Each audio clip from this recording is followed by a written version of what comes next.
ለአሚኮ አቦል ዜና ወደ መረጥነው የአጀንዳ ጉዳያችን አልፋለን። ብሔራዊ ጥቅም ሀገራት ህልውናቸውን ለመጠበቅ የግዛት አንድነታቸውን ለማስከበርና ህዝቦችን ሁለንተናዊ ተጠቃሚነት ለማረጋገጥ ከሁሉ አስቀድሞ የሚከተሉት ስትራቴጂካዊ መስመር ነው።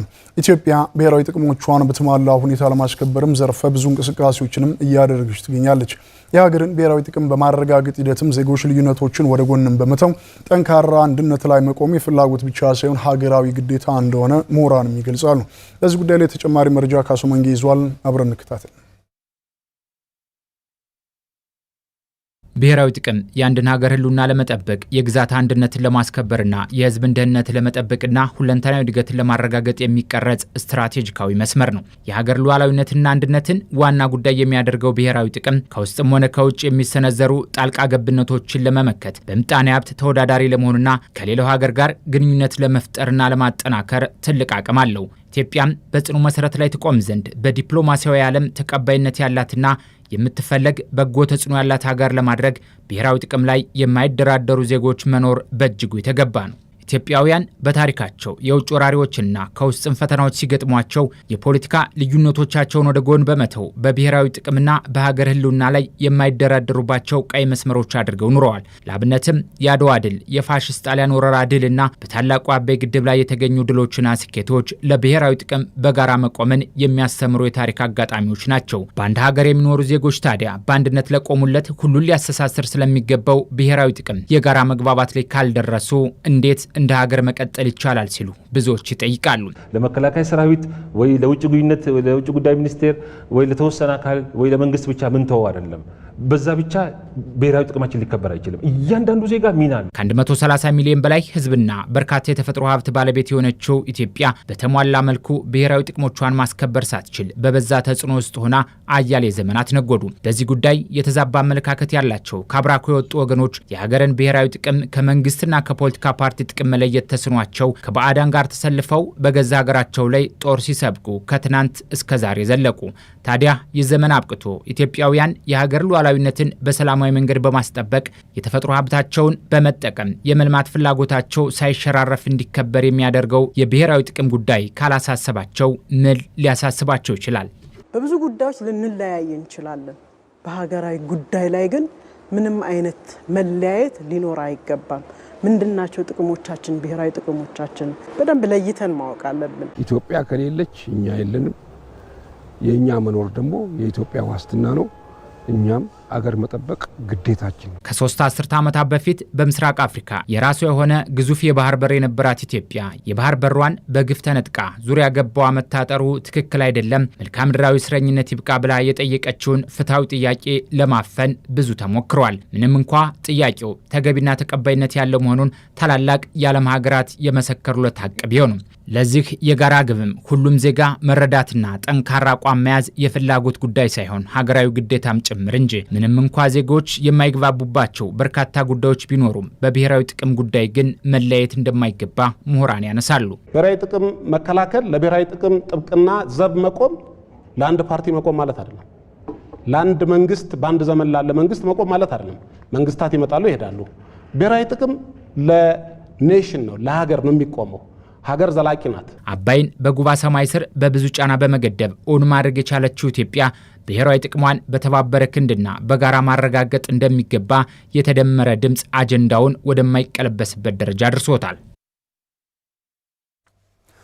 ኢትዮጵያውያን ለሀገራቸው ሉዓላዊነት አንድነትና ብሔራዊ ጥቅም መጠበቅ በጋራ በመቆም ታሪካዊ ገድል ሲፈጽሙ ኖረዋል። የዛሬው ትውልድም የቀደመ ታሪክን ለማስጠበቅና አንድነቷና ክብሯ የተጠበቀች ሀገርን ለቀጣይ ትውልድ ለማስተላለፍ ውስጣዊ ልዩነቶችን በማቻቻልም በአንድነት ለሀገሩ መስራት እንዳለበት ምሁራን ያሳስባሉ። ብሔራዊ ጥቅምና የዜጎች ተሳትፎን በተመለከተም ተጨማሪ መረጃ ሊያጋራን ዘጋቢያችን አብዮት ከፋለ በቀጥታ መስመራችን ላይ ነው የሚገኘው። አብዮት፣ በቅድሚያ እንደምን ውላል? እስኪ አጠቃላይ ያሉ ከዚህ ከብሔራዊ ጥቅም ጋር በተያያዘ ያሉ ጉዳዮችን ልታነሳልን ነውና አጠር አድርገህ እስኪ ያጋራን መረጃዎችን። አመሰግናለሁ። ቀደም ሲል በዘገባዎችም እንደተገለጸው የኢትዮጵያ ታሪክ ውስጥ የኢትዮጵያን ሉዓላዊነትና አንድነት በማስጠበቅ ረገድ ጠላት በመጣ ጊዜ ኢትዮጵያውያን ልዩነታቸውን ወደ ጎን በመተው በአንድነት በመትመም የኢትዮጵያን ክብር ሉዓላዊነትና ግዛታዊ አንድነት በማስጠበቅ በኩል ታሪክ እየሰሩ የመጡ ትውልድ አካል ነን። እንግዲህ አባቶቻችን ይችን ሀገር በነጻነት ጠብቀው እኛ ዛሬ ቀና ብለን አንገታችንን ቀና አድርገን እንድንሄድ ያስቻሉን ይችን ሀገር በመጠበቅ በኩል ለብሔራዊ ጥቅሟ በተለይ ሀገራዊ ለሆኑ ጉዳዮች በጋራ በመቆም ባስመዘገቡት ታሪካዊ ገድል ነው ማለት ነው። ስለዚህ ያሁኑ ትውልድም ይህንን ታሪክ በመድገም ለቀጣዩ ትውልድ የማሻገር ኃላፊነቱን ሊወጣ ይገባል ማለት ነው። ትላንት የአድዋ ድልን ሌሎችም በተለያዩ ጊዜያት የኢትዮጵያን አንድነት፣ የኢትዮጵያን ብሔራዊ ኩራት፣ የኢትዮጵያን ነጻነት የማይፈልጉ የጠላት ኃይሎች በተለያዩ ዘመናት ሴራቸውን በመጎንጎን ኢትዮጵያን ለማፍረስ ጥረት ሲያደርጉ ኢትዮጵያውያን ይህን በመቀልበስ በኩል ታሪክ እያስመዘገቡ ዛሬ ላይ ደርሰዋልና ዛሬም እንግዲህ ያሁኑ ትውልድ ልክ ህዳሴ ግድብን ለስኬት እንዳበቃ ሁሉ በአረንጓዴ አሻራም የኢትዮጵያን ስም ከፍ የሚያደርጉ የኢትዮጵያን ብሔራዊ ጥቅም የሚያስጠብቁ ጉዳዮች ላይ በጥሩ መልኩ ተዋናይነቱን እያስመሰከረ የሚገኝ ትውልድ ነውና በሌላ በኩል ደግሞ የኢትዮጵያ የምንጊዜም ጠላቶች በተለያዩ ዘመናት ሴራቸውን እየጎነጎኑ መምጣታቸው አልቀረምና ይህንን ሴራ በማምከን ደግሞ አንድነቱን በማስጠበቅ ልዩነቶች ሊኖሩ ይችላል። በዛ ዘመንም ቢሆን ልዩነቶች ሳይኖሩ ቀርቶ ሳይሆን ልዩነቶች ቢኖሩም እንኳን ልዩነቶቻችንን በመቻቻል ከተቻለም በውይይትና በንግግር ችግሮችን በመፍታት አንድ በሚያደርገን በኢትዮጵያዊነትና በኢትዮጵያ ጉዳይ ላይ ግን አንድ በመሆን በጋራ የኢትዮጵያ ነጻነትና አንድነት ብሔራዊ ጥቅሟን በማስጠበቅ በኩል በጋራ መስራት እንዳለብን ነው የሚያመላክተው። አሁንም ቢሆን ኢትዮጵያውያን አሁን ካለችበት ውስብስብ ችግር እንድትወጣ ነጻነቷ የተከበረ ሉዓላዊነቷ የተረጋገጠ የተከበረች ኢትዮጵያን ለቀጣዩ ትውልድ ማስተላለፍ የዚህ ትውልድ ኃላፊነት ነውና ልዩነቶችን ወደ ጎን በመተው አንድ በሚያደርጉ ኢትዮጵያዊ ጉዳዮች ላይ በማተኮር የኢትዮጵያን ሰላም፣ ነጻነት፣ አንድነት በማስጠበቅና ብሔራዊ ጥቅሟን በማስቀጠል በኩል የየራሱን አስተዋጽኦ ማበርከት የአሁኑ ትውልድ የእያንዳንዱና የጋራ ኃላፊነት መሆኑን ለማንሳት ነው። ያሉኝ መረጃዎች እነዚህ ናቸው። አመሰግናለሁ። በፍቃዱ መልካም ዘገባችን አብዮት ከፋለ። እንግዲህ ብሔራዊ ጥቅምን ማስጠበቅን በተመለከተ ላደረስከን መረጃ ከልብ አመሰግናለሁ። መልካም ጊዜ። እዚሁ ላይ እንቆያለን። የሀገርን ሉዓላዊነት በአስተማማኝ ሁኔታ ማረጋገጥ የመከላከያ ሰራዊቱ የጸና እምነት መሆኑን የምስራቅ እዝ ምክትል አዛዥ ለኦፕሬሽን ሜጀር ጄኔራል ተስፋዬ ረጋሳ ተናገሩ። ሀገርን የመጠበቅ ታሪካዊ ኃላፊነትም ከትውልድ ወደ ትውልድ የሚሸጋገር አደራ መሆኑንም አንስተዋል። እያየው ተስፋውን ተጨማሪ ዘገባ አለው። አብረን እንከታተል።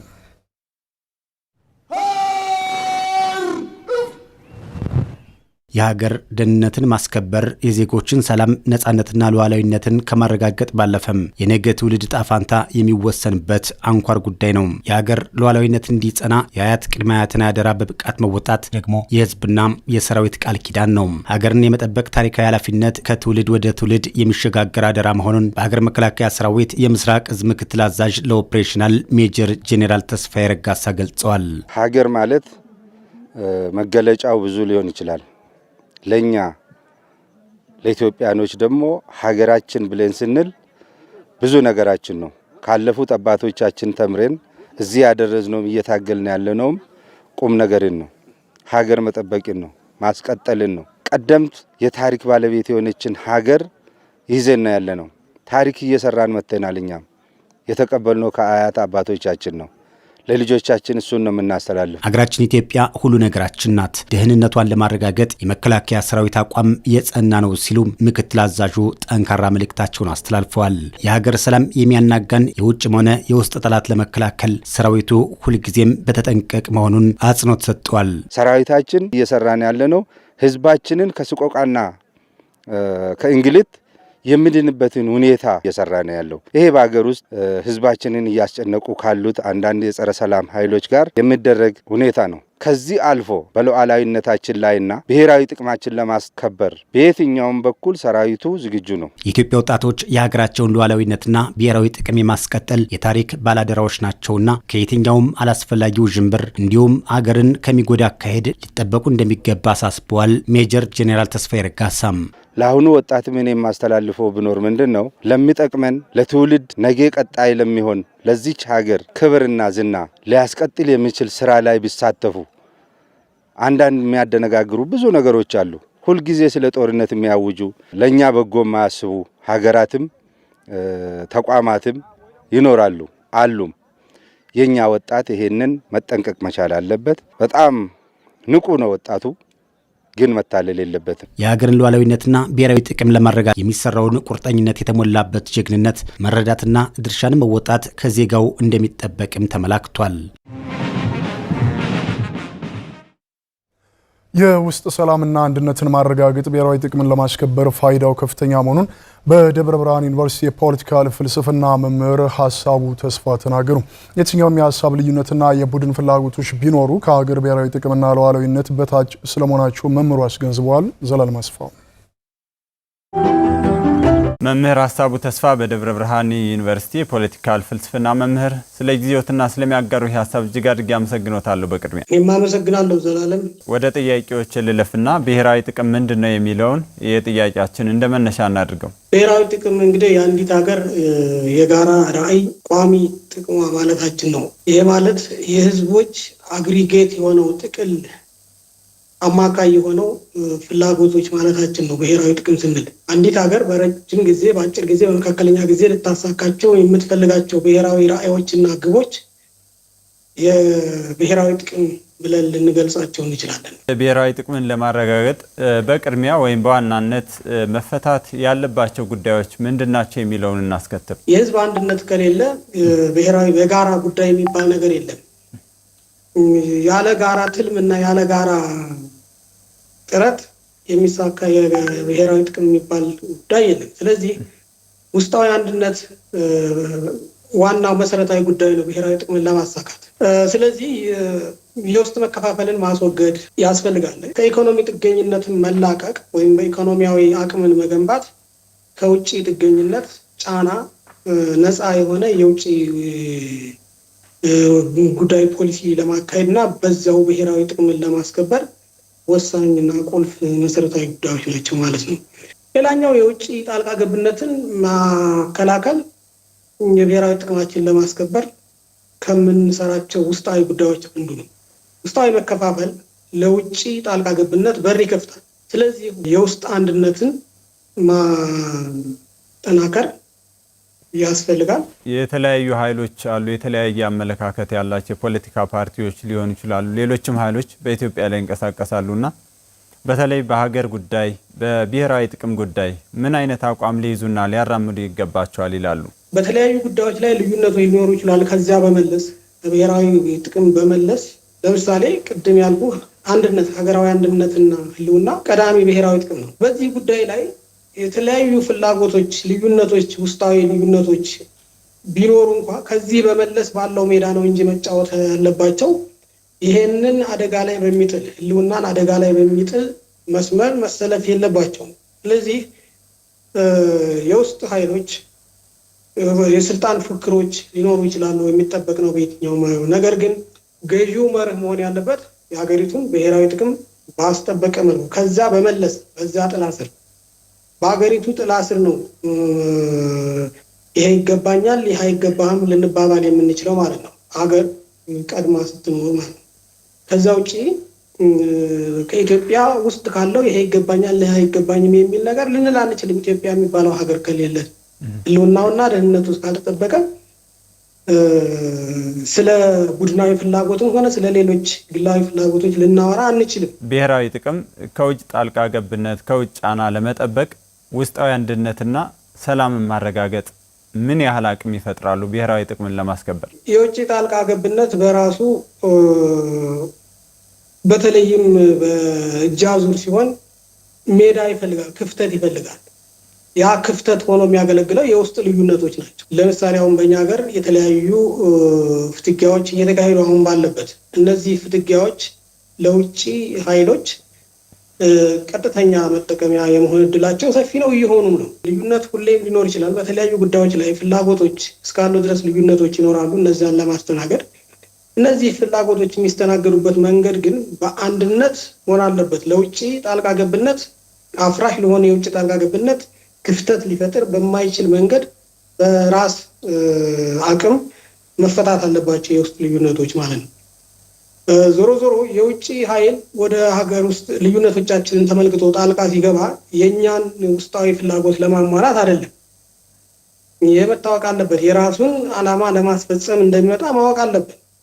የፈለገውን ያክል የጠላት ወዳጅ የሚል ጉል ፍልስፍና ይዞ ቢመጣ እንኳን የውጭ አስተላለፎች በተለያየ መስመሮች ቢሆኑ እንኳን ነገ ዞሮ ቀጣይ ፍላጎት ነው የሚሆነው የውጭ ኃይል ማለት ነው እንጂ የኛን ጉዳዮች ፈቶ አስማምቶ ጓዙን ጠቅልሎ ሊወጣ የሚችልበት ድል የለም።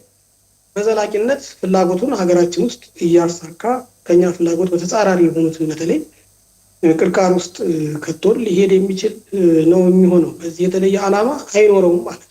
በበጎ ሁኔታ ለማገዝ የሚወጡ ኃይሎች በተለይም ግጭት ውስጥ ያሉ ኃይሎችን አንዱን በመደገፍ ከአንዱ ጀርባ በመሆን በተፋላሚ ጀርባ በመሆን የሚመጣ ሰላም አይኖርም። ይልቁንም ሀገር ውስጥ ያለውን መቋሰል እያሰፋ ቁስል የበለጠ እያደማ የሚሄድና የማይታረቅ ቅራኔ እንዲፈጠር ከማድረግ የዘለለ ፋይዳ የለውም የውጭ ጣልቃ ገብነት። ስለዚህ በውስጥ አቅምና ምክክር በራስ ብልሃት ችግሮችን ልዩነቶችን መፍታት አማራጭ የሌለው መፍትሄ ነው ማለት ነው።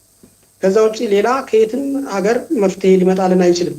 ለውጭ ጣልቃ ገብነት ክፍተት የሚፈጥሩ አዝማሚያዎችና ፍትጊያዎች ውስጥ አለመግባት ብቸኛው አማራጭ መሆኑን መታወቅ አለበት። በደብረ ብርሃን ዩኒቨርሲቲ የፖለቲካል ፍልስፍና መምህር፣ ስለ ጊዜዎት ባነሳነው ርዕሰ ጉዳይ ላይ ስለሰጡን ማብራሪያ እጅግ አድርጌ አመሰግናለሁ። ጥሩ ጊዜ እንዲሆን ልዎት ተመኘው። እኔም አመሰግናለሁ።